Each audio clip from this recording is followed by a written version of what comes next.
guys. I'm going to be going through period 4 in a timeline of events. Period 4 is from 1800 to 1848. First thing you want to know is why that 1800 date is chosen, which is the Revolution of 1800. That's when Thomas Jefferson was elected. It's the first time that the political parties changed power from Federalist to Democrat Republicans. 1803, the Louisiana Purchase is received by the United States from France. Lewis and Clark are eventually going to explore this land, and it's going to start this process of the United States expanding out westward with a form of manifest destiny, this idea that God wanted them to move out west. 1804, we have remnants actually of the American Revolution, which is that the Haitian Revolution happened. The Haitian Revolution was a slave-led revolution against the French, and they are going to get their freedom in 1804. The French Revolution is also going to be an effect of the American Revolution. July 1804, Aaron Burr is going to duel and kill Alexander Hamilton. This is significant because Hamilton at this point is the most important Federalist. With his death, the Federalist Party is left leaderless, and the Democrat-Republicans are really not going to have a rival for a while. This is going to lead to a time known as the era of good feelings, where the Democrat-Republicans are really the only show in town. 1804, an event that we don't talk about, is the Barbary Pirate Wars. Barbary pirates were northern African pirates, and they were seizing American ships, merchant ships that had goods on them. And the United States needed to form a navy to be able to protect their goods from these pirates. So this leads to some international movement by the United States by creating a navy to protect its international trade. So it's a good international event to know for this time period. 1807 is the embargo of 1807. The United States wanted to remain neutral while France and Great Britain were at war with one another. So because of that, we didn't sell anything to them. This is going to lead to smuggling, which this picture is showing right here. And it also really hurt the American economy in the short term, but it did cause for Americans to start to produce more of their own goods, which is going to be an important part of national identity. From 1812 to 1815, you have the War of 1812, sometimes called the Second American Revolution.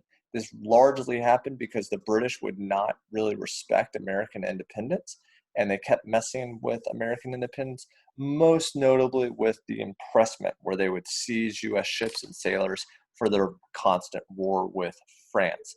The United States went to war with Great Britain. No one really won this war, but since the United States didn't lose for a second time, it legitimized that America was a real country, and our nationalism started to form back up. The first time Americans really became prideful of being American was after the War of 1812. So people wanted to do things like buy American from here on out.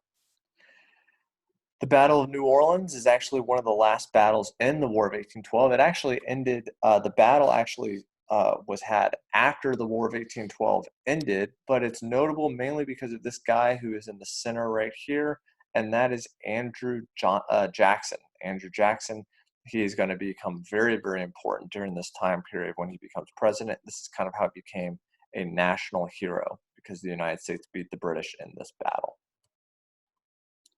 1816, we have the Tariff of 1816. This is part of a series of protective tariffs that are going to pass during this time period. Most notably, the ones that are a part of the American system. This is where we're trying to make goods more expensive that are coming over from Europe, which you can see in this chart right here, so that people will buy American goods. And we wanted people to buy American goods to increase our manufacturing in the United States. 1820, we have the Missouri Compromise. As the United States is expanding out west right here, this big section of the United States, this was all part of the Louisiana Purchase. These states are forming now, and it's difficult to determine if they're going to be slave states or free states. The Missouri Compromise is going to determine that all states north of Missouri's southern border, the 3630 line, is going to be a free state. All south will be slave states. Additionally, Missouri will be a slave state, and then Maine is created, and Maine is a free state. This was to try to maintain the slave state versus free state balance. as you can see, because of over here, we don't follow this line, this was not going to exist for a very long time. 1850, it's going to be replaced. All right. 1823, we have a guy named Stephen F. Austin moving to Texas. We talked about this briefly this year, but this is going to be really important because with that, he is going to bring slavery to Texas. And Americans are also going to start to move into Texas, which is going to eventually lead to the Texas Revolution. 1823 in December, we're going to have the Monroe Doctrine. This is going to be this idea that the United States is going to take care of the Western Hemisphere, that's Latin America, South America, and Europe needs to stay on their side of the world. They can take care of Africa and Asia, but the United States does not want European influence in the Western Hemisphere. 1825 to 1835, you have the Second Great Awakening. This is going to be a religious revival where people are going to focus on trying to make society a better place, and that's going to lead to the reform movements. 1825, an event we did not talk about that much, but New Harmony is founded. Now, this was the first of the utopian societies. These were people who wanted to have a perfect society, so they would kind of form these enclosed societies to try to create perfection within their own small community. This is kind of an offshoot of the Second Great Awakening, this idea that a society should be perfected. 1823, the Temperance movement is founded. Temperance is going to be this idea to try to get rid of alcohol. Again, this is a part of the Second Great Awakening and the reform movements during this time. 1828, you have the Tariff of Abominations passed. This was a really heavy tax on the South. The South at this point is actually making a ton of money for the North and the South because they're sending cotton both over to Europe and up to the North for it to go to textile factories. The South did not enjoy that their products were being taxed heavily. And so because of that, they really disliked these tariffs. 1828, Andrew Jackson is elected president. This is kind of seen as the end of the era of good feelings. The last election, 1824, Jackson loses. Then all of a sudden, universal suffrage is passed, this idea that all white men could vote. Yes, I realize that is not universal suffrage. That is what they called it. Andrew Jackson becomes this very, very defiant president. He's going to have a huge impact in political society in a couple different ways, which we'll talk about. First is going to be the Indian Removal Act, 1830. Native Americans are going to be told that they need to move to different lands out west, mainly in the Oklahoma region. If they didn't, then they would be forced to move. Native Americans fought this, and they are ultimately going to lose. A lot of this has to do with Andrew Jackson. He did not like Native Americans. He said that he was taking care of Native Americans, but he was not. 1831, we're back now to the Second Great Awakening. The Liberator is published. This was a paper by William Lloyd Garrison, who was a white guy. He was very influential in the abolitionist movement, the idea that slavery should end.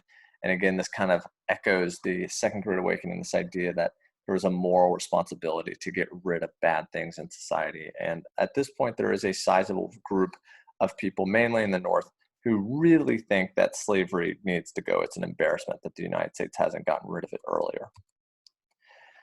1831, Nat Turner's slave rebellion. Nat Turner believed that God told him to liberate the slaves, very similar to Moses.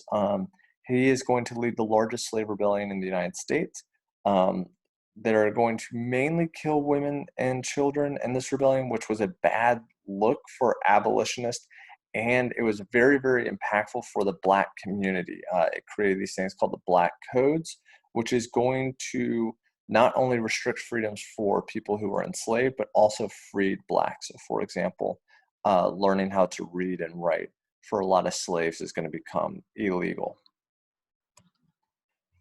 All right, 1832, the Bank War. This is another Andrew Jackson move. This is a very weird picture that you see right here. So Andrew Jackson hated the United States National Bank, and he wanted to kill it, get rid of it. So he vetoed the charter of this bank and then sent all of the money to different state banks. These were called pet banks. This is actually going to lead to a massive panic because those banks are going to fail in 1837. So this was a bad idea, at least in the short term. And this is him trying to tackle the many-headed monster, as it says, of the national bank. So he's depicting it as a monster that he is fighting. 1832-33 is the Nullification Crisis. This again goes back to the Tariff of Abominations, these heavy tariffs. South Carolina said that if they didn't have a tariff that they didn't agree with, or if they had a tariff that they didn't agree with, that they would simply not follow it. They would nullify this law. This was a bigger idea of this balance between federal and state power. And the United States is going to tell South Carolina that they can't nullify a federal law, that federal law rules supreme. It leads to a brief standoff. It creates something called the Force Act, which is where the president can enforce federal laws in state. Eventually, there's a compromise made, but this shows kind of a prequel to the Civil War, this idea that states have a problem with federal powers telling them what to do. 1834 is going to be the creation of the Whig Party. These guys hated Andrew Jackson and ran basically to oppose him. They were led by a guy named Henry Clay, and they were mainly business leaders from the North. All right. Then Texas is going to declare its independence in 1836. Again, a lot of American settlers had moved out to Texas. They don't feel very much a part of Mexico, so they want to form their own society. They wanted to join the United States. They were going to have a revolution, but actually not be able to join the United States immediately because of this whole slave state versus free state issue. And so they're going to become their own country for just a little bit. 1838, 1839 is the Trail of Tears. This is where the Cherokee are going to be forced to move out west. The guy who you see right here is the guy, Chief Ross. He was a Cherokee chief, and he was somebody who supported assimilation, meaning that Native Americans would become like Europeans. 1840, you have the Lowell Girls. These were factory women, so women who worked in factories. This is kind of your first example of women getting to work outside the home. It's also an example kind of the market revolution that's going on right now, which is that goods are being made outside the home, factories are being created. You've had massive amounts of inventions during this time, the cotton gin, interchangeable parts, things like that, that have all led to these factories being created. And women were an attractive group of people to go work there because they could be paid less. Oops. The Life of Frederick Douglass is going to be published. Frederick Douglass was a former slave who is going to he's going to write an autobiography about this. He is eventually going to become part of the abolitionist movement. 1846, again, it's kind of going along with this market revolution, which is the sewing machine is going to be created. The sewing machine is going to lead to clothes being cheaper and more mass production factories. And a big effect of this, these factories and moving goods around and things like that, is actually transportation networks are going to really connect. So canals were a really big deal kind of in the first half of this period. 1820s, the canals are really big, like the Erie Canal. And then the back half in the 1840s, the train is going to replace the canal. And finally, 1848, you have the Seneca Falls Convention. This is where women are asking for their right to vote. You could definitely see a connection between the Lowell Girls and the Seneca Falls Convention, both happening in the 1840s. Is kind of the first uprising of women wanting the same rights as men have had. Right? So those are the events for this time period. Thanks.